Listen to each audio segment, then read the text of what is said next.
Blessed evening, dearest. Blessed evening, my brothers and sisters. Blessed evening to all of you who are following me for the first time. Don't forget to subscribe to our channel, to watch more video in the past. For those who are usually following us, please do not forget to like, to share, to invite more people to get this knowledge. It's your humble servant, Molopokyungu Spirituous Master Roger.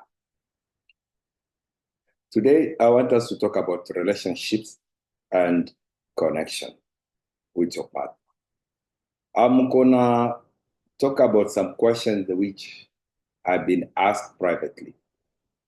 And I've summarized them and provide some summary answers, which I can share with those who do not have the opportunity to have access to me directly or to watch my video regularly, my teaching, or contact me person. So now we are going to start with relationship and connection. Many people, they start a relationship with a lot of expectation. That is the truth. And some of these expectations are very unrealistic.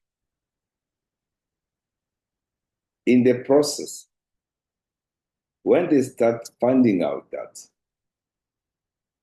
whatever their expectations were are unrealistic, they lose interest. While the other partner still believe in the relationship. So relationship is always be a role that both sides need to play. One hand watch the other. You cannot expect your partner to be completely taking care of you 100%.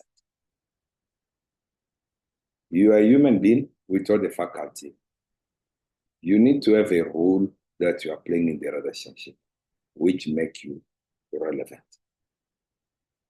It can be your relationship with your family, your relationship with your children, your relationship with your spouse, your relationship with your partner, relationship with your friend, relationship with your colleagues. In all kind of relationship, there's a role that one needs to play in order for the relationship to be active. So when you come across on a failing relationship or a broken one, you partially have a role to play. That can be the initial expectation you projected are not the one that you are carrying or you are acting upon right now. So that transition and that change can create a confusion in the mind of the other one. My apology. So it's very important that we pay attention to what kind of commitment we are expressing at the beginning of a relationship. Today, you are asking yourself questions, and quite a lot of questions. And these questions, you cannot even afford to ask them to your partner. But you are asking yourself these deeper questions. Let us have a brief look at a few questions and provide some clarification. Are you with me? Let's go. We're going to start with our first question, which is, am I truly connected with my partner? Is the intimacy fading? Am I truly connected with my partner? Is the intimacy fading? That is you asking that question. That is you wondering about your relationship. That is you being concerned about your intimacy. What I suggest is guidance and answer on this one. Cultivate consciousness. Yes. I'm going to give you now the answer. Cultivate conscience, presence, and open communications. Nurture the spiritual connection that underline the physical and emotional. We start with cultivate conscious presence and open communication. Sometimes in the relationship, you tend to be present physically, but you are absent spiritually, emotionally, mentally. Your partner can see you. Your children, they can see you present in their presence, but you're not there. And they are not objects. They are human beings with feelings. They can read your body language. They can understand. They can perceive. It's very important that in order for you to maintain your relationship, you must be able to separate your career and your private life. You must be able to separate your social life and your family life.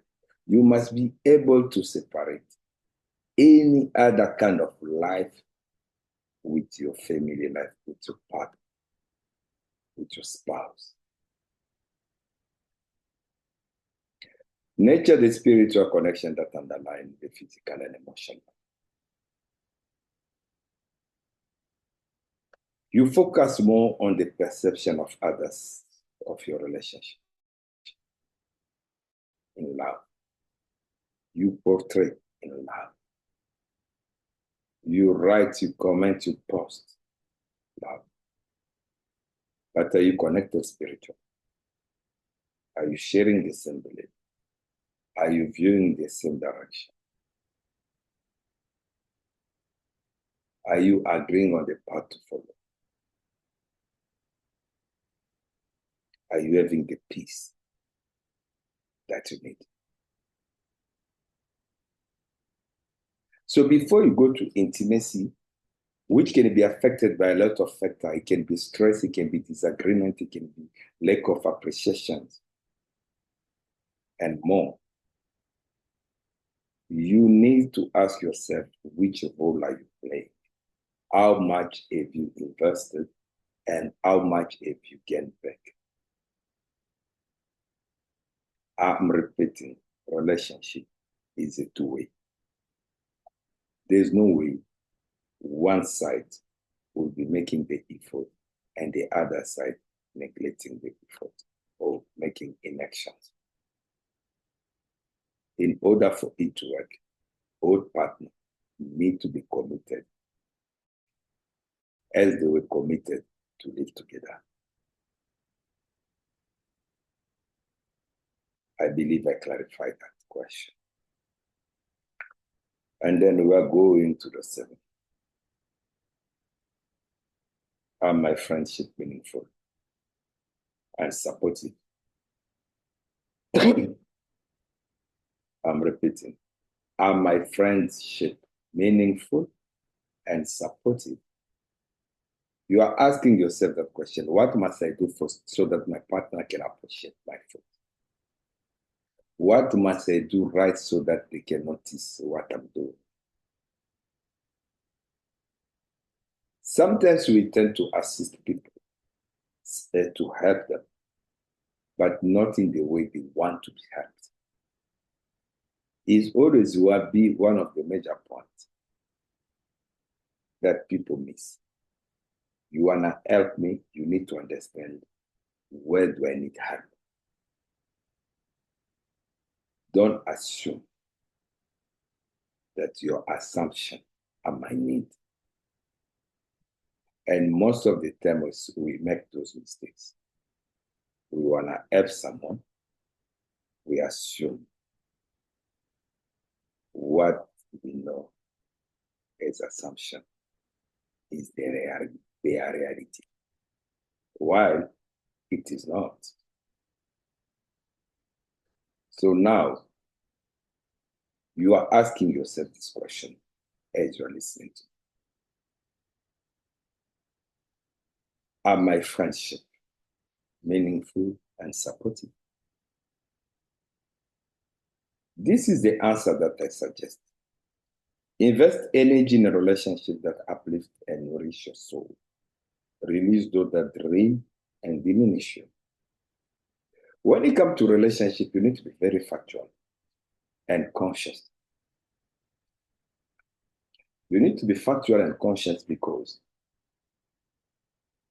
the slightest mistake you are making is affecting you. I think more than 20 years ago, I was talking to an old friend. He was close to get married. We were in the car together around Johannesburg to Braamfontein, I think. Yes. We were coming from Auckland Park. And he was having some challenges with some of his relatives to accept the wife because she was coming from another country and another culture. I asked him a question. Are you seeking for my opinion or advice? He said, yes, man.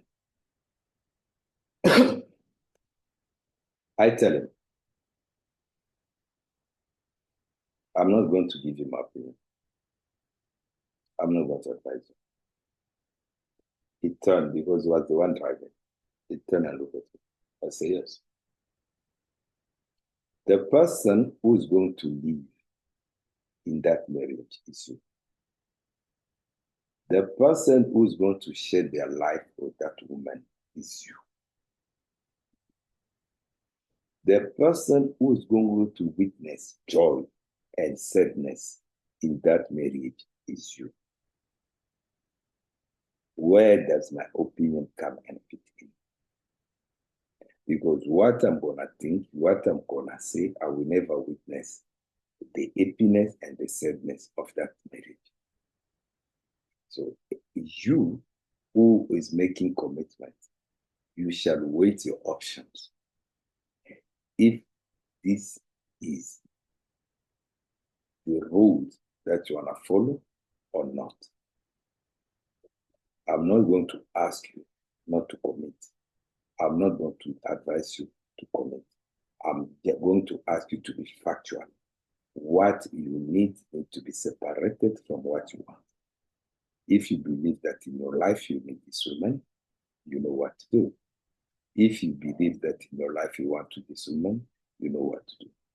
If you believe that in your life you don't need this woman, you know what to do. And if you believe in your life you don't want this woman, you know what to do. But I'm not going to give you my opinion. I'm not going to give you my advice. To date, these people, they still married.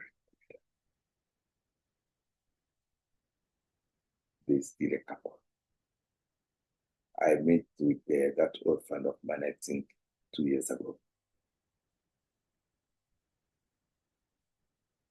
Usually,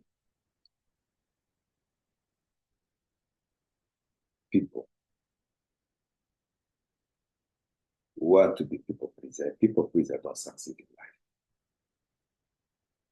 When a relationship is not building you to grow, is not giving you the platform to grow, is not fulfilling, is not something you can hold onto.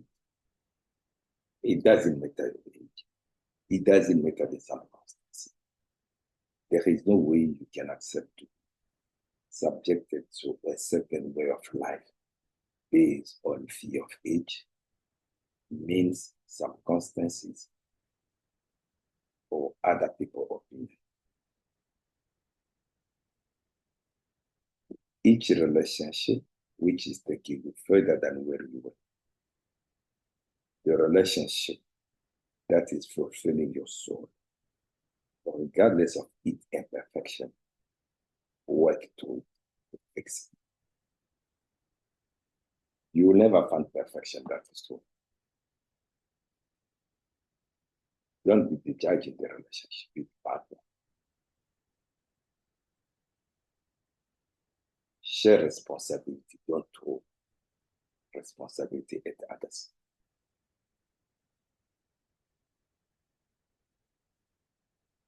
The key to keep a meaningful, honest relationship is communication. How often are you communicating at which level? Those are questions one needs to ask. How open are you with communication? If you believe that your partner, you shall be able to communicate and not to judge each other. You shall be able to tolerate. And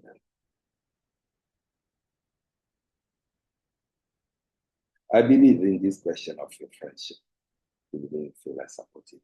It depends on how you are related to others. What kind of support you are providing to them? What kind of support you are bringing into their life? And to which extent?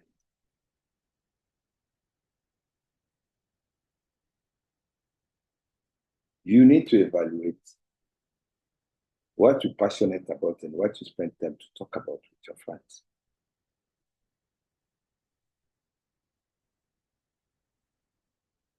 Do you spend time gossiping about others? Do you spend time only bringing bad news to others? Do you spend time venting about your personal achievements? Do you spend time comparing yourself to others? Do you spend time empowering them in their weakness so that they can be better themselves?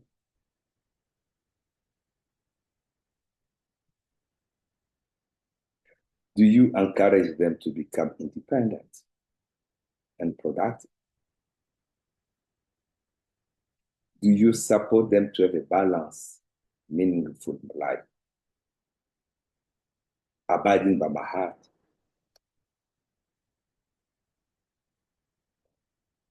Where do you provide support? What do you define by support? What do you understand by meaningful friendship?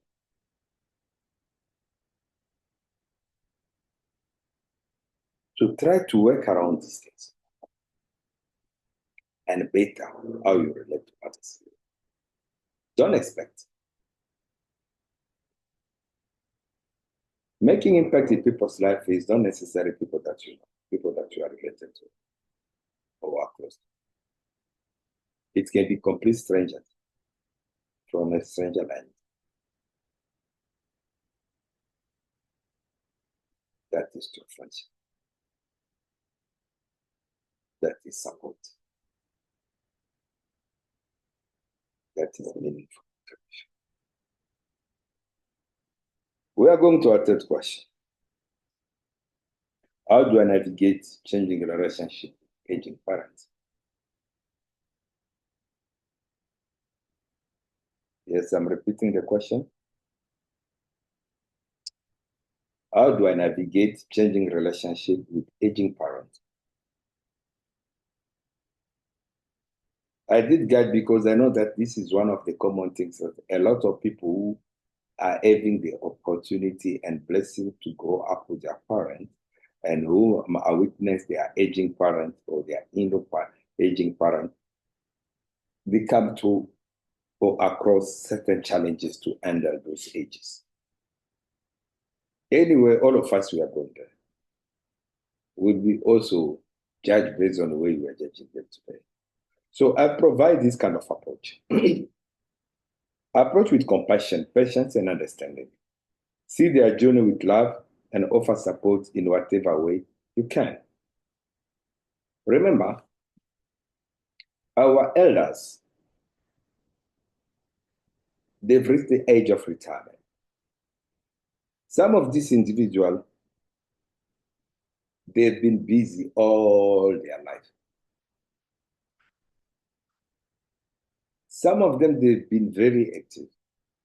Reaching the age of retirement, they did enjoy the first years. And then they realized that the people around them, people they were assuming they're going to have more time with them. These people now is their turn to become active because they are now adult. These people are their children. So in most cases, our elders remain isolated. And depending on the circumstances, those are coupled, they can try to manage between the two of them. But now the one who has the single parent, it becomes a challenge because it's completely isolated at home. And when they are seeking attention from their children, grandchildren, relatives, some they are misunderstanding them to becoming disturbing. They don't understand that these people, they are isolated. So what you do, how to handle them, show them compassion. Understand that one day you might find yourself in that position. Understand that that is the road that we are going. Let us start developing a character of handling our elder with compassion, with love, with care. The same will be done to us. But if now we start prioritizing our so-called career, our so-called social life priority, we'll regret. They had a social life, they had a career. It's just like you're looking yourself in the mirror when you're looking at your elders, how they're ending. Then you must know how to prevent yourself from ending that way if it's not pleasing you, or how to prepare yourself from ending that way if it pleases you. It's very easy to manage elders. I'm telling you. The same way you give love to kids, even if those they are nasty. You give love to them, compassion. You approach them with care. Do it for the elders anyway. I had the opportunity to spend quite a few years with my grandparents. A lot of them, quite a lot of them. Both sides. So I know what I'm talking based on experience. Give them love. Give them, show them care. Approach them with compassion. Be patient with them. Be understanding to their capacities. You're gonna win them. You'll be their favorite kid. Mark my words.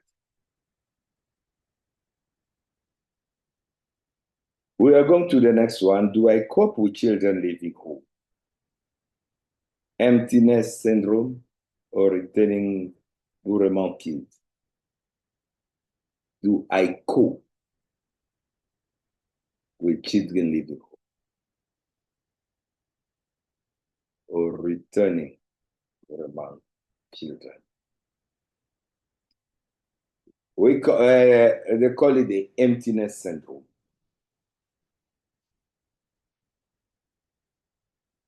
That is common to human. That is common to human. As parents, you get accustomed and used to your children because they spend quite a lot of years with you. And in most cases, you witness they are growing from children to become young adult to adult independent adult. And most parents, when they are building their home or building their life, they do not exclude their children because they are part of them. So there's that attachment which is built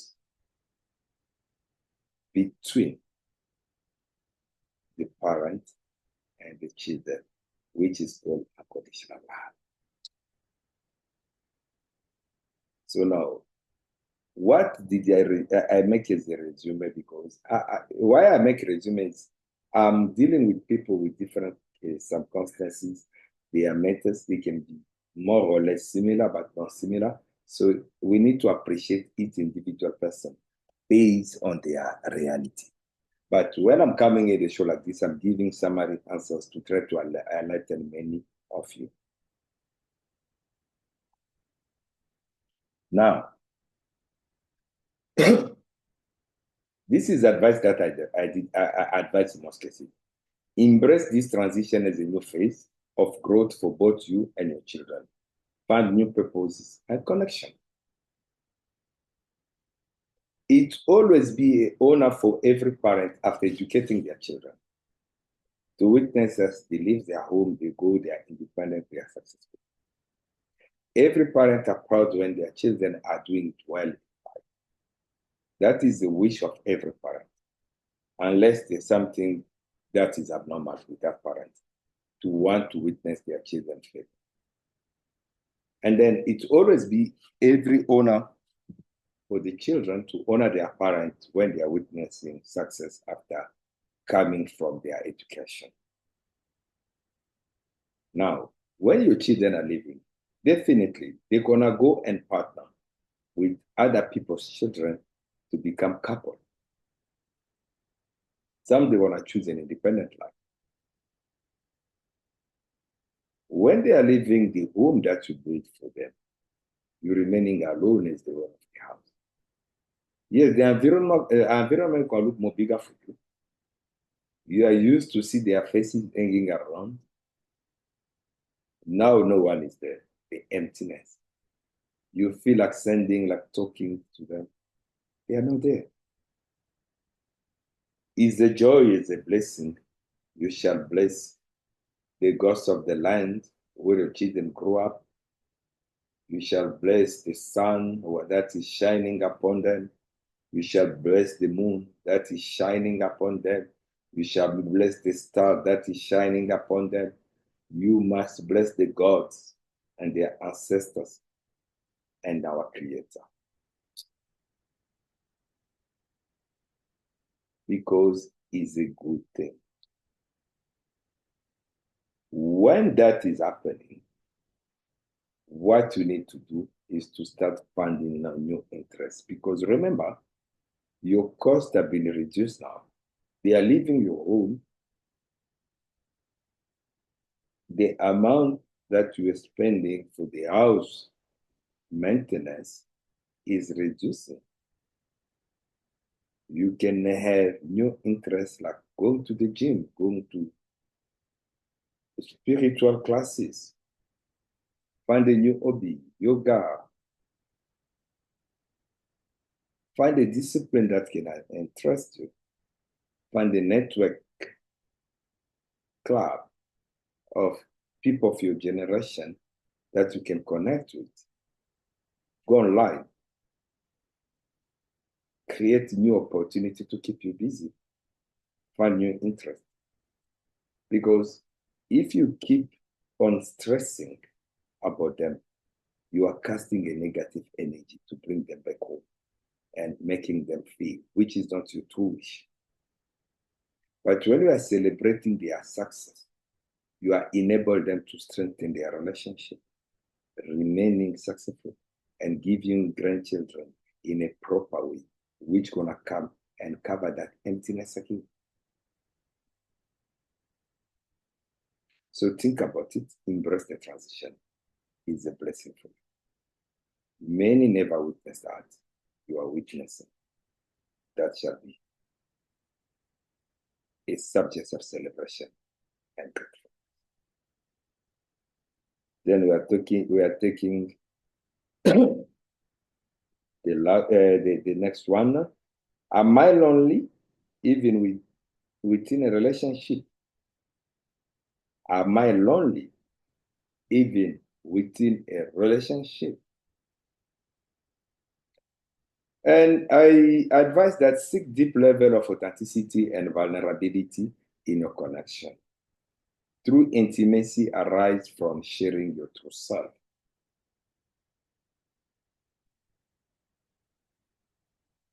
Seek deeper level of authenticity and vulnerability in your connections.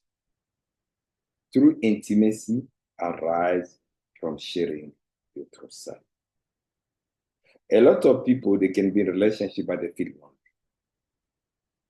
They are going through a lot and their partner are not even aware of it and they are not even committed to know about it. Not even interested. Even those who are going through that, they are not even interested to associate because there's a break of communication. There's development of disconnection between them.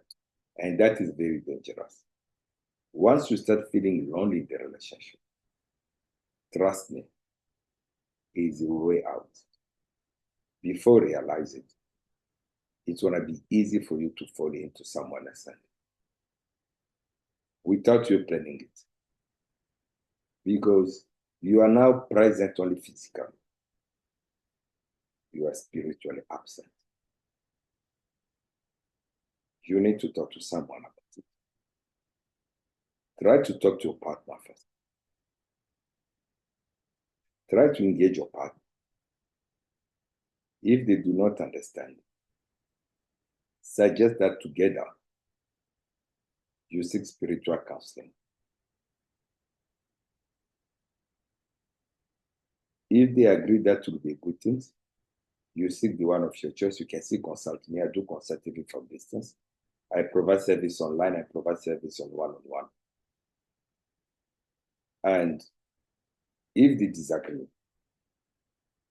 try to seek spiritual assistance to understand what is transpiring and how we can fix it before it's too late. Nothing fixes itself because nothing starts out of nothing. There's always be a stimulus beyond any activity, any movement, any action that you see. So I believe you understand that. The next, before last question, how do I forgive past hurt in a relationship? That is a tricky question. Huh? How do I forgive past hurt in relationship?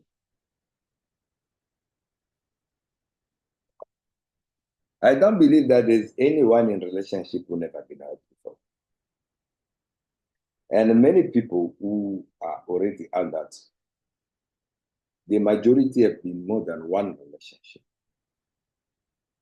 And they had their own fair share of disappointment.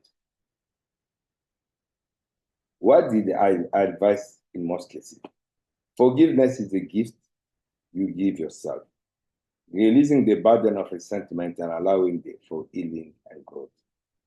Forgiveness is a gift which you give to yourself. You don't give to anybody else.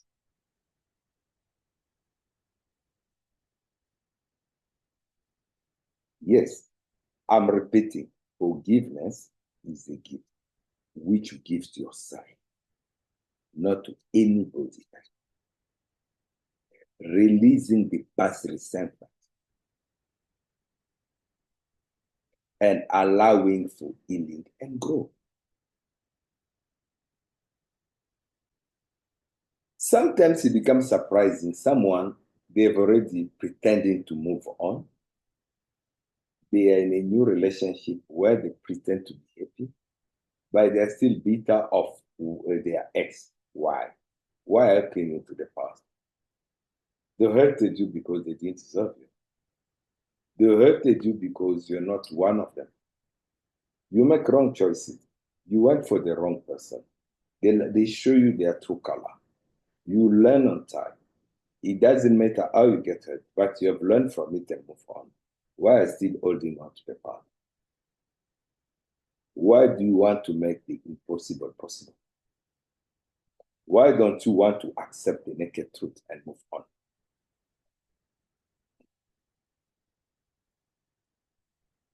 What is keeping you hold to that past that is hurting you, is not building?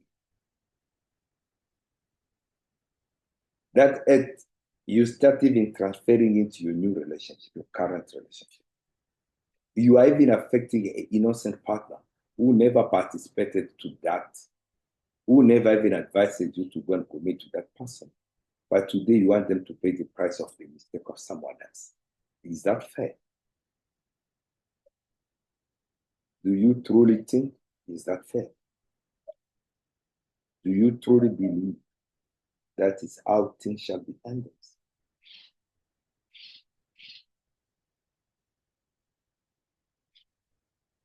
When you accept to forgive, you are freeing yourself from a bondage that is unnecessary. Forgiveness doesn't mean restore the previous relationship in its previous state. Forgiveness means let go of the wrong that was done to you. Accept to let it pass and taking wise steps to prevent it from happening again. So you just helping yourself. Remember, the guilty person will carry that guilt even though they pretend. They're gonna always remember that they did something to you. You won't forget what they did to you, but you're gonna take steps to never allow them to do it again. And you're gonna have peace. That's why they say forgiveness is a gift to give to yourself. And lastly, the last question on relationship and connection is, how do I balance my needs with the needs of my family? How do I balance my need with the need of my family? And then this is advice. Self-care is not selfish. It's essential for sustainable love and support. Healthy boundary and communicate your need with love. I'm repeating. Self-care is not selfish. It is essential for sustainable love and support. It is essential for sustainable love and support. Find healthy boundaries and communicate your need with love. Find healthy boundaries and communicate your need with love. By that, what I mean, sometimes we become a bit confused. We are in need of certain things, and our loved one as well are in need of certain things. Now it starts looking, or it's gonna we prioritize our needs is a selfish way of behaving. But people forget that we are the one who work for our money. People forget that we are the one who need to take care of ourselves first before anyone else take care of us. And me taking care of them or you is not a duty or obligation. It's a kind of an act of compassion. If I start neglecting myself, you won't take care of me, especially if you are unable to take care of yourself well. At a certain time, people tend to become lazy once they see that there's an end that is providing regular as a relative. They won't make any effort to become independent. They're gonna develop character to sit in that kind of comfort so that you keep on providing. So you must be careful not to be used by family. You must set the boundary. There are things that you can do and that you cannot do. There are people in your family that deserve your assistance, and there are people who don't deserve your assistance. People who deserve your assistance are like your elders, your grandparents, your parents who are retired, they can no longer work for themselves. You can provide them with the basics, which are a shelter, food, medical attention. There are people who deserve such attention as well. The minors, those who cannot work and provide for themselves. But not people who can fall in love, people who have children, people who can go to work, people are mature enough to become independent. Believe me, if you're unable to provide for them, they will make a plan. If you're no longer around, they won't go with you. If today you find yourself in isolation, they won't join you. You won't suffer. They won't start with anger. They're going to keep on surviving. So you just be used on that point. You need to prioritize your need. You need to prioritize yourself first. The rest follow. I believe I've managed to answer a few questions, and these have taken more than the usual minute. Try to share your comments, ask more questions, raise more issues. For those who need personal assistance, feel free to contact me through my numbers. We'll engage, we're gonna talk.